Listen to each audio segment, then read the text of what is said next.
الحمدللہ رب العالمین والصلاة والسلام علی سید الانبیاء والمرسلین نبینا محمد وعلی آلہ وصحبہ اجمعین اما بعد رب اشرح لی صدری ویسر لی امری واحلل عقدۃ من لسانی یفقہوا قولی۔ محترم ناظرین کرام، دیگر احباب اور سامعین کرام،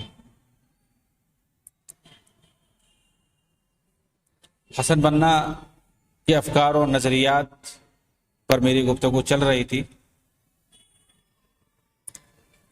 اور میں نے بتایا تھا کہ کس طرح سے انہوں نے عبدالعزیز کامل کو، جو کہ ان کے شاگرد تھے، ان سے یہ بات کہی کہ ایک وقت آئے گا کہ تمہارے درمیان اختلاف ہو جائے گا، اس وقت میری بات ماننا۔ تو یہ ان کی اپنی فکر تھی، کس طرح وہ کہتے تھے۔ حالانکہ اگر آپ دیکھیں گے تو یہ حسن بننا جو مصر کے بادشاہ تھے اس وقت، ملک فؤاد ان کے زمانے میں، اور پھر اس کے بعد ملک فاروق، چاہے وہ شاہ فؤاد ہو یا شاہ فاروق ہو، ان سب سے بیعت کیے ہوئے تھے اور ان کے مداح بھی تھے، ان کے پاس جایا کرتے تھے، ان کے مداح بھی تھے، مگر مسلمانوں کے اندر یہ الٹا پرچار کرتے تھے اور یہ تصور دیتے تھے کہ اس وقت مسلمانوں کا نہ کوئی امام ہے نہ کوئی خلیفہ ہے، اور یہ خود جا کر کے بیعت کیے ہوئے تھے ملک فؤاد سے بھی اور ملک فاروق سے بھی، جو ملک فاروق بعد میں آئے۔ لیس للمسلمین الان امام، اس وقت مسلمانوں کا کوئی خلیفہ اور امام نہیں ہے۔ عباس سیسی نے اسے فی قافلۃ الاخوان المسلمین کے اندر نقل کیا ہے، یہ بھی بہت بڑی اخوانی مصنف ہے۔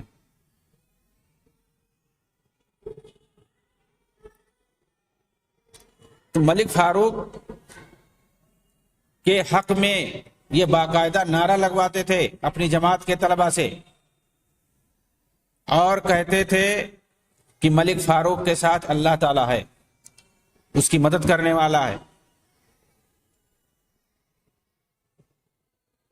کہتے ملک فاروق ایک بار کہیں لندن وغیرہ یا کہاں چلا گیا تھا، جب واپس آیا تو یہ اپنی پوری فوج کے ساتھ، اپنی جماعت کے لوگوں کے ساتھ گئے تھے اس کا استقبال کرنے کے لیے بندرگاہ پر، اور دونوں طرف اپنی جماعت کے لوگوں کو، طلبہ تنظیم کو کھڑا کر دیے تھے۔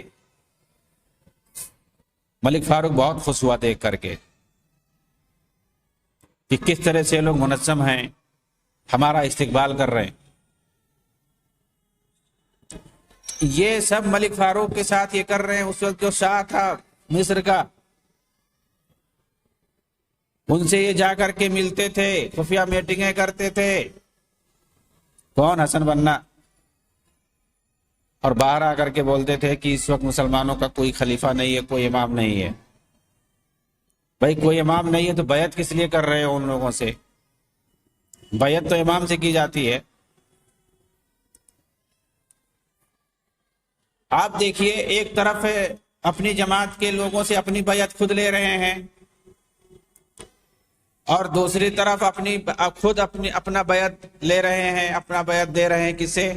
ملک فاروق کو، ملک فؤاد کو، ان سے بیعت کر رہے ہیں خود، اور دوسری طرف دوسروں سے اپنی بیعت لے رہے ہیں۔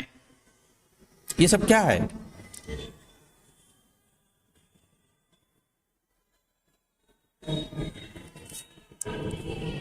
مجھے یاد آ رہا ہے پاکستان کے اندر سید مودودی سے مولوی عبدالحکیم تھے، ان سے مناظرہ ہو گیا۔ کس بات پر؟ امیر کی اطاعت پر۔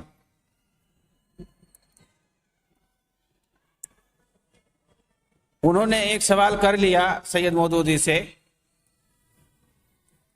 کہ آپ اس ملک کے باشندہ ہیں؟ ہاں۔ حکومت کی طرف سے آپ کے پاس حکومتی کارڈ ہے، شناختی کارڈ ہے، آپ اس کی ایک رعایا ہو؟ ہاں، سب ہے ہمارے پاس، شناختی کارڈ ہے، ہم ووٹ دیتے ہیں، انہوں نے کہا آپ یہ بتائیے کیا کوئی رعایا حکومت کے ہوتے ہوئے، ایک حکومت قائم ہے اس کے ہوتے ہوئے ایک رعایا، ایک باشندہ کوئی، کیا وہ اپنے لیے بیعت لے سکتا ہے؟ یہ بیعت لینا کیسا ہے؟ حکومتی شناختی کارڈ ہے آپ کے پاس، آپ ایک رعایا ہو، کیا آپ کو اختیار ہے کہ آپ کسی سے بیعت لو؟ کہتے ہیں کوئی جواب نہیں دے پائے، بھاگ گئے، مجلس چھوڑ کے چلے گئے، کوئی جواب نہیں دے پائے۔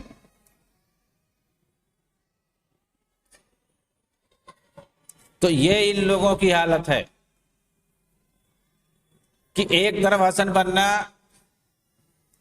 ملک فؤاد کی بیعت کر رہے ہیں، اس کے مرنے کے بعد ملک فاروق سے بیعت کر رہے ہیں، اور دوسری طرف اپنے لیے خود بیعت لے رہے ہیں، اپنا خود امیر اور امام بن رہے ہیں۔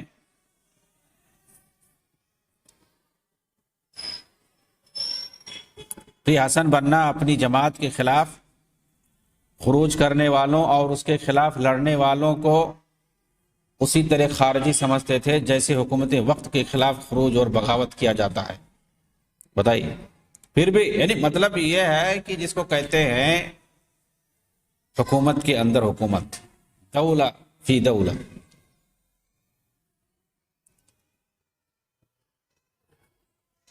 کسی ملک کے خلاف، حکومت کے خلاف اگر بغاوت کیا جائے تو اس کو باغی اور خارجی کہتے ہیں۔ حسن بننا کا یہ خیال تھا، ان کا یہ عقیدہ تھا کہ ہماری جماعت کے خلاف اگر کوئی بغاوت کرتا ہے تو وہ خارجی ہے، وہ باغی ہے، اور اس تعلق سے آئی حدیثوں کو وہ اپنی جماعت پہ فٹ کرتے تھے۔ اور بندہ ایک طرف حکومت سے، حکومت وقت سے بیعت بھی لیتا تھا، یعنی گویا یہ تسلیم کر رہے ہیں کہ میں ایک حکومت کے ماتحت رہتا ہوں، اور پھر بھی اپنی جماعت اور اپنی تنظیم کو ایک حکومت کی طرح سمجھ رہے ہیں، اور ان ساری حدیثوں کو جن کے اندر یہ بات آئی ہوئی ہے بغاوت اور خروج والی، اس کو اپنی جماعت فٹ کرتے تھے۔ چنانچہ یہ بات کہی کہ اسلام نے جماعت کے خلاف خروج کرنے والوں کے تعلق سے وصیت کرنے میں بڑی حکمت سے کام لیا ہے۔ یہ نہیں کہا حکمران وقت کے خلاف خروج اور بغاوت کرنے والوں کے تعلق سے بڑی حکمت سے کام لیا گیا ہے شریعت میں، یہ بات نہیں کہا انہوں نے۔ کیا کہا؟ ہماری جماعت کے خلاف خروج کرنے والوں کے سلسلے میں بڑی حکمت سے کام لیا گیا ہے۔ اور اس کے بعد وہ حدیث انہوں نے پیش کی، من اتاکم وامرکم جمیع یرید ان یشق عصاکم فاضربوہ بالسیف کائنا من کان، کہ جب تمہارے اندر اتفاق ہو کسی امام پر، یعنی مطلب حکومت بن گئی ہو، کوئی خلیفہ چن لیا گیا ہو، متعین ہو گیا ہو، اور اس کے بعد کوئی آ کر تمہارے صفوں میں پھوٹ ڈالنا چاہے تو تلوار سے اس کی گردن مار دو، خواہ کوئی بھی ہو۔ یہ حدیث عام ہے، مشہور ہے، کہ مطلب یہ ہے کہ ایک ساتھ دو خلیفہ نہیں ہو سکتے، دو حاکم نہیں ہو سکتے۔ اگر ایک بن گیا ہے، کیسے بھی بن گیا ہے، چاہے انتخاب کے ذریعے سے بنا ہے، شورائیت کے ذریعے سے، یا پھر غلبے کے ذریعے سے بنا ہے، بہرحال کوئی حاکم اگر ہو گیا ہے ملک کا، تو ایسی صورت میں اب اگر اس کے خلاف کوئی کھڑا ہوتا ہے تو اس کی گردن مار دی جائے گی، کائن من کان، کوئی بھی ہو۔ تو بتائیے اس حدیث کو انہوں نے اپنی جماعت پر فٹ کیا، اپنی جماعت پر فٹ کیا ہے۔ مذکرات الدعوہ جو ان کی کتاب ہے، صفحہ 154 پر جا کر کے دیکھیں۔ حسن بننا سمجھتے تھے کہ جو وہ بول رہے ہیں وہی سب اسلام ہے، جو وہ بولتے ہیں وہ اسلام ہوتا۔ وما ينطق عن الهوى ان هو الا وحی یوحی، اپنی طرف سے کچھ نہیں بولتے ہیں، جو کچھ بولتے ہیں وہ وحی ہوتی ہے۔ یہ کس کے بارے میں ہے؟ قرآن کے اندر یہ آیا ہوا ہے، اللہ کے رسول کے بارے میں۔ اور دیکھیے حسن بننا کیا کہہ رہے ہیں، وَعَلَى كُلِّ مُسْلِمٍ أَن يَعْتَقِدَ أَنَّ هَذَا الْمَنْهَجْ كُلُّهُ مِنَ الْإِسْلَامِ وَأَنَّ كُلُّ نَقْصٍ مِّنْهُ نَقْصٌ مِّنَ الْفِكْرَةِ الْإِسْلَامِيَّةِ الصَّحِيحَةِ۔ ہر مسلمان کو یہ عقیدہ رکھنا ضروری ہے کہ یہ ہمارا منہج اسلام ہے، اس میں کسی طرح کی کوئی کمی اسلامی فکر کی کمی ہوگی، یعنی اگر اس کے اندر کچھ کمی ہے تو سمجھ لو اسلام میں کمی ہے، اور یہ جو کچھ ہے یہی اسلام ہے۔ انہوں نے جو لکھ دیا مذکرات کی شکل میں، جو مذکرات الدعوہ و داعیہ جسے کہتے ہیں، مشہور ہے، اس کے اندر جو لکھا ہے کہہ رہے ہیں یہ اسلام ہے، اگر اس کے اندر کچھ کمی ہے تو سمجھ لو اسلام میں کمی ہے۔ 250-300 صفحے کی کتاب ہے ان کی، پورا اسلام اس میں انہوں نے لکھ دیا ہے اور دعویٰ کر دیا کہ یہی اسلام ہے، اس میں اگر کچھ کمی ہے تو سمجھ لو دین اسلام میں کمی ہے، نعوذ باللہ۔ وَأَنَّ كُلَّ نَقْصٍ مِّنْهُ نَقْصٌ مِّنَ الْفِكْرَةِ الْإِسْلَامِيَّةِ الصَّحِيحَةِ۔ حسن بننا اپنے پیروکاروں کے ذہن میں دوسروں کی تحقیر اور تذلیل کا بھرم بٹھاتے تھے، چنانچہ کہتے ہیں الاخوان تحت رایت القرآن کے تحت کیا کہتے ہیں، ایھا الاخوان المسلمون ھذہ منزلتکم فلا تصغروا من انفسکم فتقیسوا انفسکم بغیرکم۔ کیا کہہ رہے ہیں، میرے اخوانی بھائیوں، یہ تو آپ کا مقام و مرتبہ ہے، تم اپنے آپ کو اس طرح حقیر نہ سمجھو کہ خود کو دوسروں کی طرح سمجھنے لگو، دوسروں کی طرح اپنے آپ کو حقیر نہیں سمجھنا، دوسروں پر اپنے کو قیاس نہیں کرنا اور دوسروں پر اپنے پر قیاس کر کے اپنے آپ کو حقیر سمجھو۔ ھذہ منزلتکم، یہ تو مقام تم پا گئے، اس مقام پہ کوئی نہیں آیا ابھی تک تم لوگوں کے علاوہ، دوسرے لوگ کیا ہیں، حقیر ہیں، ان کے اوپر اپنے آپ کو قیاس نہیں کرنا۔ اس کے لیے دیکھیں امراء الدم صناعۃ الارہاب من المودود حتی البغدادی، یہ بہت خطرناک کتاب ہے،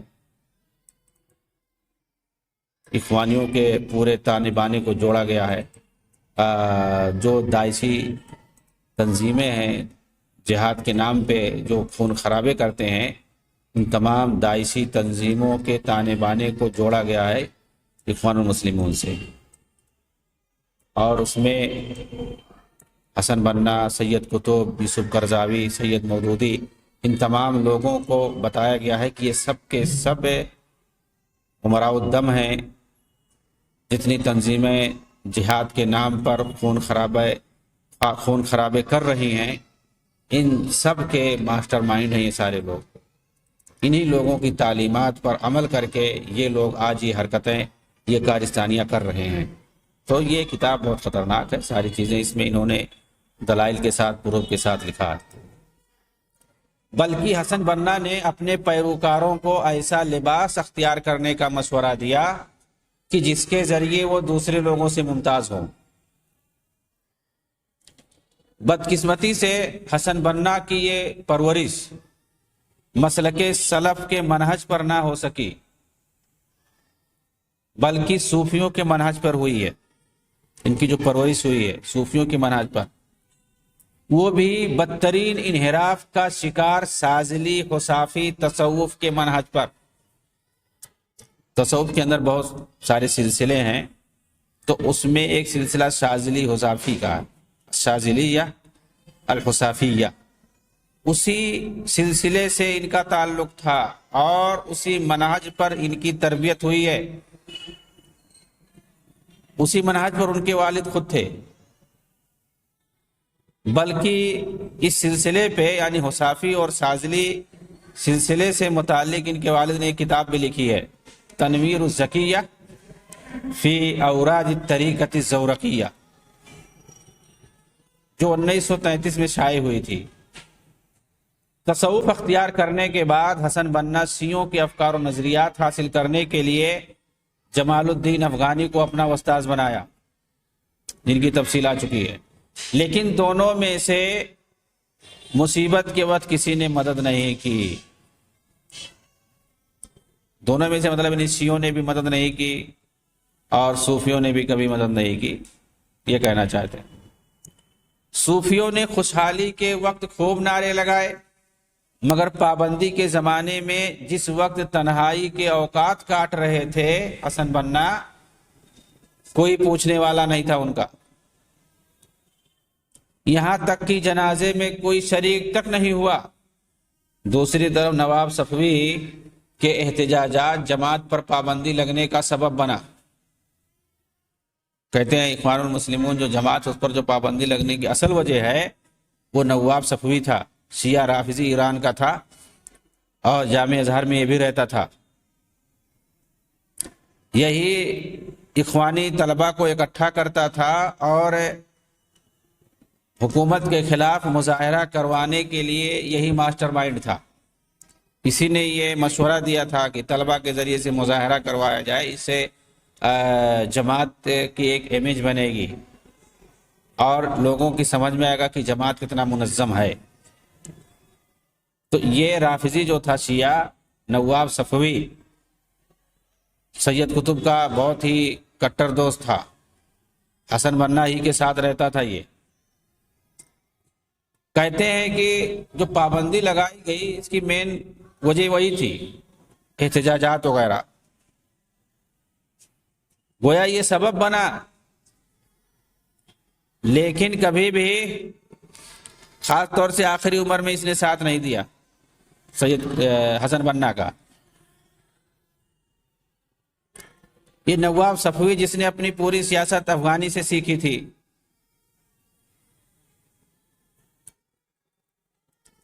اور اسی نے جماعت کو سیاست میں گھسیٹ کے لایا،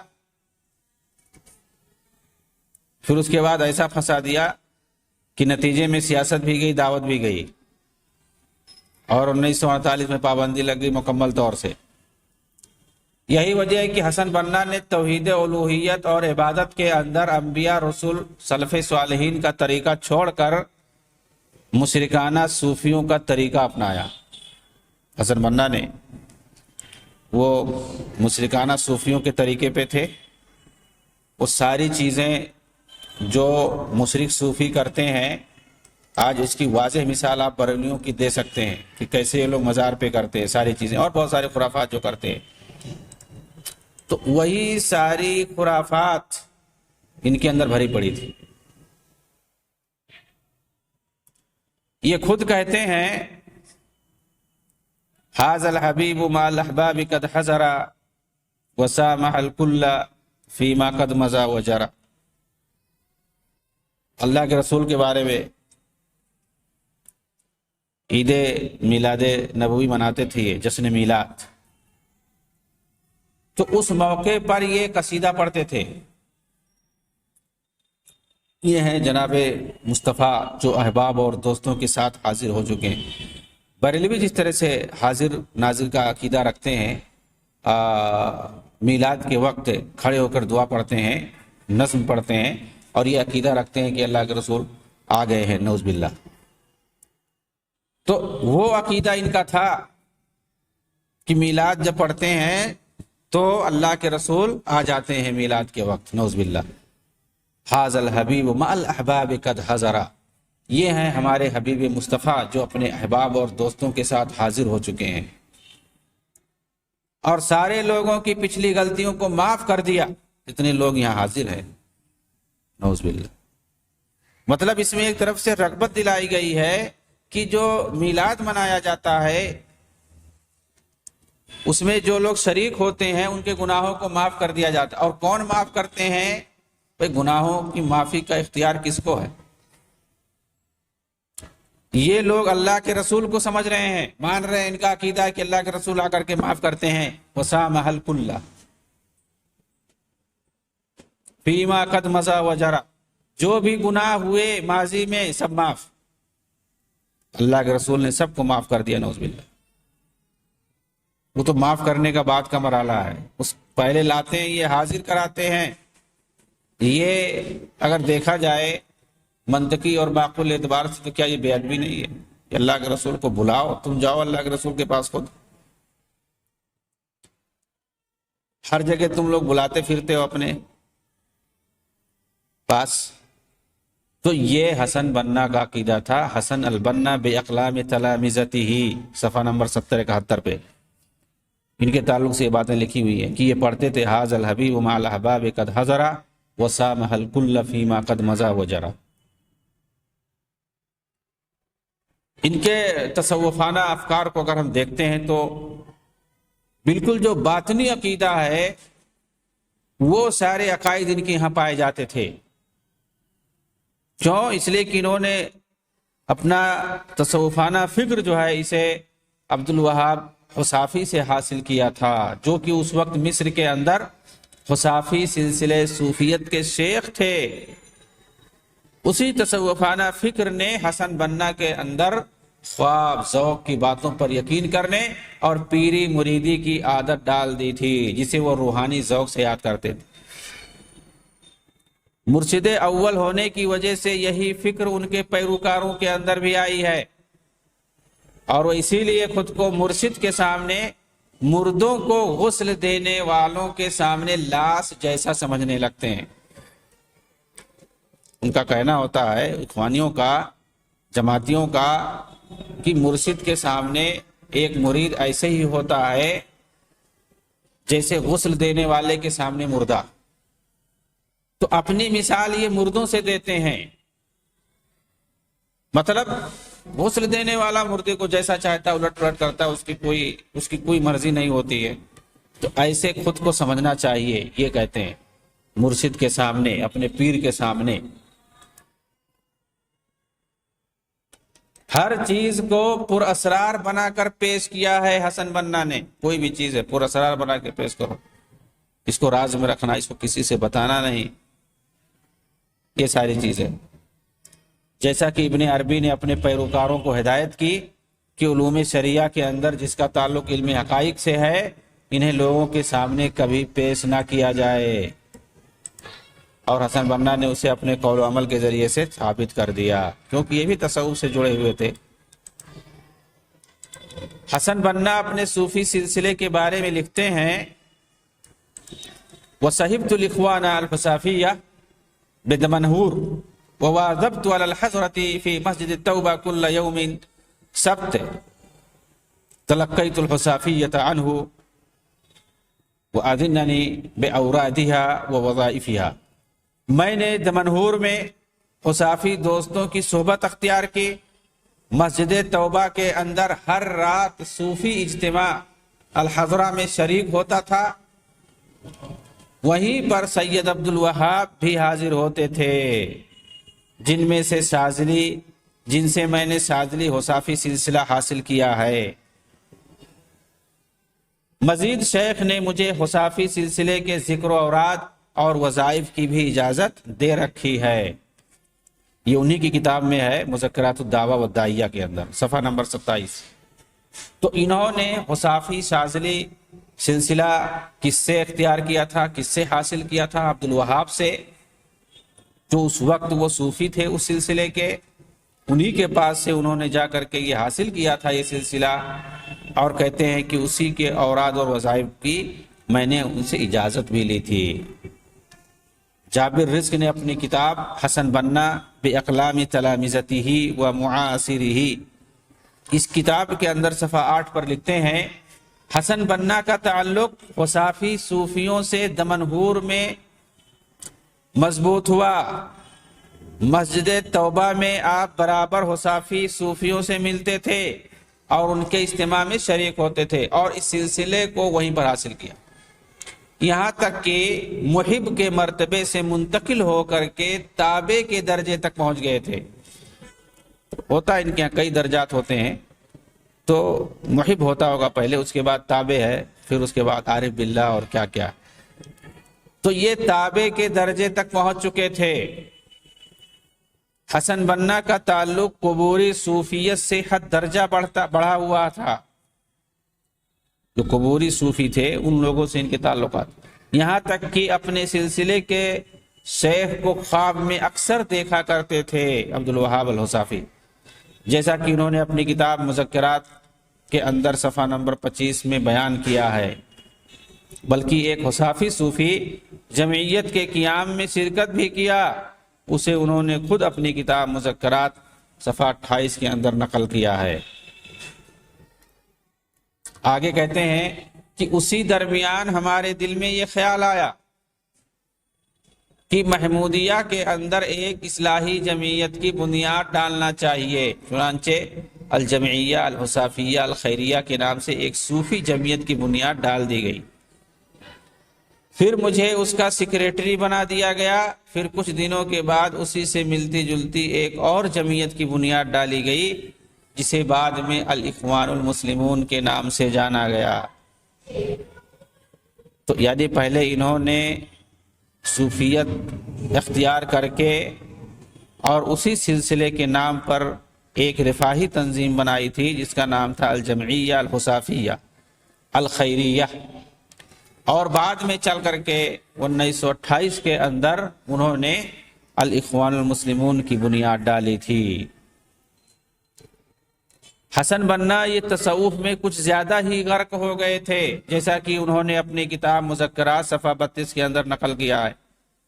کہتے ہیں دمنہور کے اندر پرانے ایام میرے لیے تصوف اور عبادت میں غرق ہونے کے ایام، جس وقت میں وہاں پر جاتا تھا وہ میرے غرق کا زمانہ ہے، غرق ہو جاتا تھا۔ میں دمنہور کے اندر حصافی فکر لے کر گیا تھا، کیونکہ وہاں ہمارے شیخ سید حسنین حصافی کی خانقاہ ہے، جو صوفی سلسلے کے شیخ ہیں، ان کی خانقاہ وہاں پہ ہے۔ حسن بنا صوفیوں جیسا ریاض اور مجاہدہ کرتے اور صوفی احوال جیسا حال اپناتے۔ اسی تعلق سے انہوں نے اشارہ کیا ہے وَكُنَّا فِي كَثِيرٍ مِّنْ أَيَّامِ الْجُمَعِ الَّتِي يَتَصَادَفُ أَن نَقْضِيهَا فِي دمنہور نقتر رحلة لزیارت احد الاولیاء القریبیین من دمنہور۔ دمنہور میں اکثر ہم جمعہ کے دن ٹھہرتے اور وہیں سے قریب میں واقع اولیاء کی کسی قبر کی زیارت کے لیے سفر کرتے تھے۔ قبر کی زیارت کے لیے یہ سفر بھی کرتے تھے، حالانکہ قبر کی زیارت کے لیے سفر کرنا یہ درست نہیں ہے، حدیثوں کے اندر صاف صاف منع کیا گیا۔ حسن بنا نے بہت سارے صوفیوں کے اور اوراد و وظائف کو اپنا رکھا تھا اور اس کی دعوت بھی دی تھی، جنہیں ایک جگہ اپنی کتاب المناجات میں نقل کر دیا ہے انہوں نے۔ ان میں سے اکثر نہج البلاغہ سے نقل کیا ہے، جسے ایک رافضی کٹر شیعہ شریف رضی نے لکھ کر سیدنا علی کی طرف منسوب کر دیا ہے کہ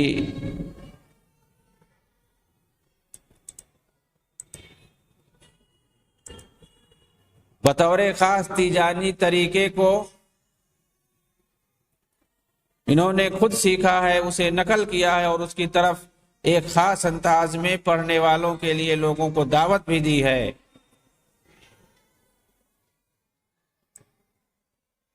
مطلب اس کا کوئی معنی نہیں ہے، لیکن ایسے ہی پڑھو اللہم داہی المدہوات دائم الممسوکات جابل القلوب علی فطرتها شقیہا و سعیدہا اجعل شرائف صلواتک ونوامی برکاتک علی محمد عبدک ورسولک الخاتم لما سبق والفاتح لمن غلق والمعلن الحق بالحق۔